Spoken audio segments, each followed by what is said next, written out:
Good morning. As President, I took an oath to defend the Constitution, and I have no greater responsibility than to protect our people, our freedom, and our way of life. On September the 11th, 2001, our freedom and way of life came under attack by brutal enemies who killed nearly 3,000 innocent Americans. We're fighting these enemies across the world. Yet in this first war of the 21st century, one of the most critical battlefronts is the home front. And since September the 11th, we've been on the offensive against the terrorists plotting within our borders. One of the first actions we took to protect America after our nation was attacked was to ask Congress to pass the Patriot Act. The Patriot Act tore down the legal and bureaucratic wall that kept law enforcement and intelligence authorities from sharing vital information about terrorist threats. And the Patriot Act allowed federal investigators to pursue terrorists with tools they already used against other criminals. Congress passed this law with a large bipartisan majority, including a vote of 98-1 in the United States Senate. Since then, America's law enforcement personnel have used this critical law to prosecute terrorist operatives and supporters, and to break up terrorist cells in New York, Oregon, Virginia, California, Texas, and Ohio.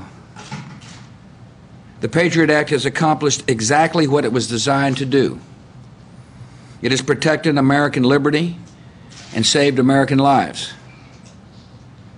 Yet key provisions of this law are set to expire in 2 weeks. The terrorist threat to our country will not expire in 2 weeks. The terrorists want to attack America again and inflict even greater damage than they did on September the 11th. Congress has a responsibility to ensure that law enforcement and intelligence officials have the tools they need to protect the American people. The House of Representatives passed reauthorization of the Patriot Act. Yet a minority of senators filibustered to block the renewal of the Patriot Act when it came up for a vote yesterday. That decision is irresponsible, and it endangers the lives of our citizens. The senators who are filibustering must stop their delaying tactics, and the Senate must vote to reauthorize the Patriot Act. In the war on terror, we cannot afford to be without this law for a single moment.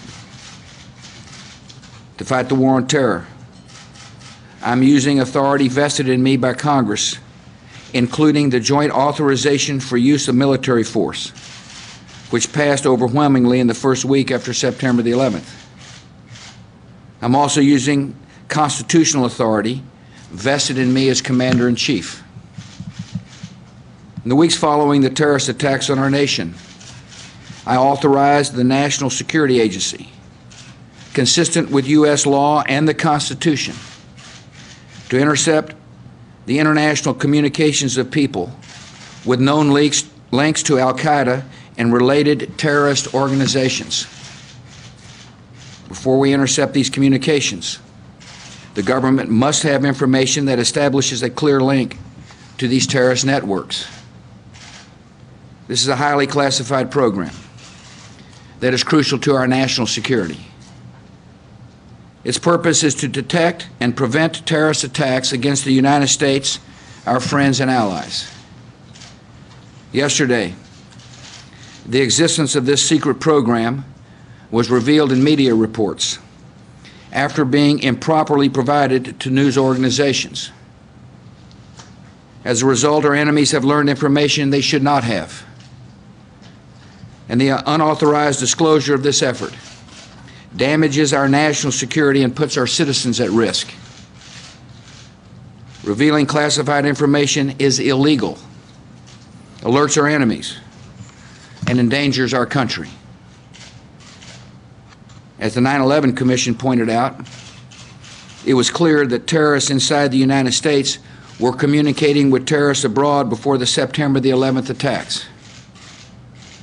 And the Commission criticized our nation's inability to uncover links between terrorists here at home and terrorists abroad. Two of the terrorist hijackers who flew a jet in the Pentagon Nawaf al-Hamzi, and Khalid al-Midhar communicated while they were in the United States to other members of al-Qaeda who were overseas.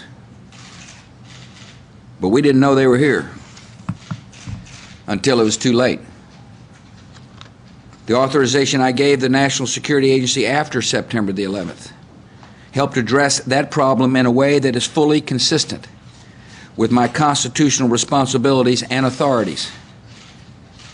The activities I have authorized make it more likely that killers like these 9/11 hijackers will be identified and located in time. And the activities conducted under this authorization have helped detect and prevent possible terrorist attacks in the United States and abroad. The activities I authorized are reviewed approximately every 45 days. Each review is based on a fresh intelligence assessment of terrorist threats to the continuity of our government and the threat of catastrophic damage to our homeland. During each assessment, previous activities under the authorization are reviewed. The review includes approval by our nation's top legal officials, including the Attorney General and the Counsel to the President. I have reauthorized this program more than 30 times since the September the 11th attacks, and I intend to do so for as long as our nation faces a continuing threat from al-Qaeda and related groups. The NSA's activities under this authorization are thoroughly reviewed by the Justice Department and NSA's top legal officials, including NSA's General Counsel and Inspector General. Leaders in Congress have been briefed more than a dozen times on this authorization and the activities conducted under it. Intelligence officials involved in these activities also receive extensive training to ensure they perform their duties consistent with the letter and intent of the authorization. This authorization is a vital tool in our war against the terrorists.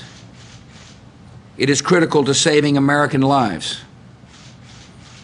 The American people expect me to do everything in my power under our laws and Constitution to protect them and their civil liberties. And that is exactly what I will continue to do so long as I'm the President of the United States. Thank you.